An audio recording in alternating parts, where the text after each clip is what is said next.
இறை இயேசுவில் பிரியமுள்ள அன்பு நிறை சகோதர சகோதரிகளே, அனைவருக்கும் உயிர்த்த இயேசுவின் வாழ்த்துகளும் வணக்கங்களும்.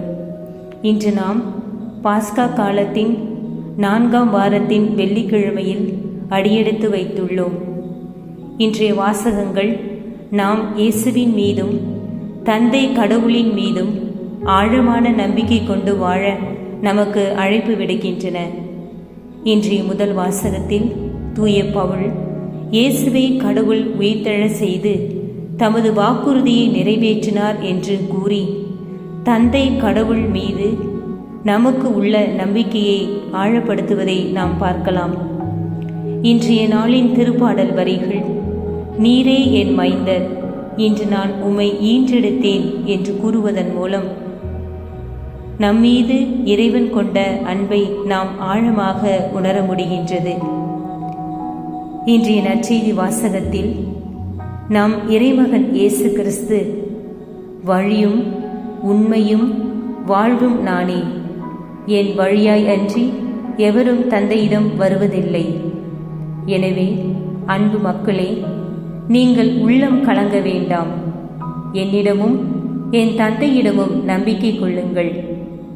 நீங்கள் நிலை வாழ்வை பெற உங்களுக்கு நல்வழி காட்ட என் தந்தை என்னை உங்களிடம் அனுப்பியுள்ளார்.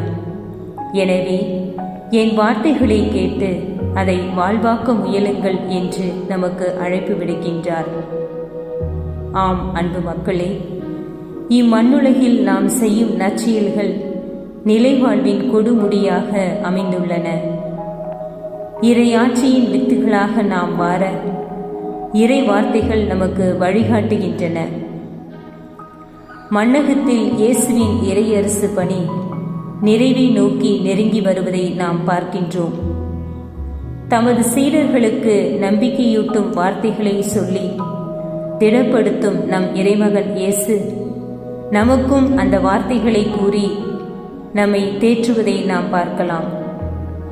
மேலும் நம் இறைமகன் இயேசு நம்மிடம் தந்தை என்னிடம் ஒப்படைத்த பணியை அவரின் துணையோடு நான் நிறைவாக நிறைவேற்றி அவருக்கு உகந்தவனாய் இருப்பது போல் நீங்களும் நான் கடைபிடித்தவற்றை கடைபிடித்து எனக்கு நம்பிக்கைக்கு உரியவர்களாக இருந்தால் நீங்களும் இறை தந்தையோடு இணைந்து வாழ முடியும் என்று நமக்கு கூறுகின்றார்.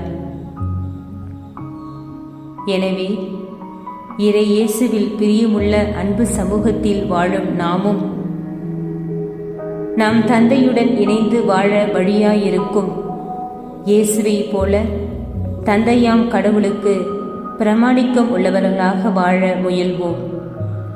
இறையாட்சியின் விழுமியங்களை வாழ்வாக்க இறைமகன் இயேசுவின் வழியில் நின்று அவரது வார்த்தைகளை நம்முடைய வாழ்க்கையில் பின்பற்ற முயல்வோம். நாம் கடந்து வந்த பாதைகள் எல்லாம் முள்வேலிதான். நாம் நடக்கின்ற பாதைகளும் கரடு முரடானவைதான்.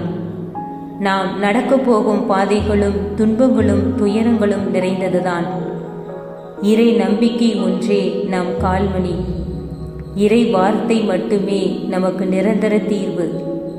எனவே நமது மனங்களில் இந்த வார்த்தைகளை பதிய வைப்போம். வாழ்வும் வழியுமான இறைவனின் பாதையில் நமது பயணத்தை தொடர்வோம்.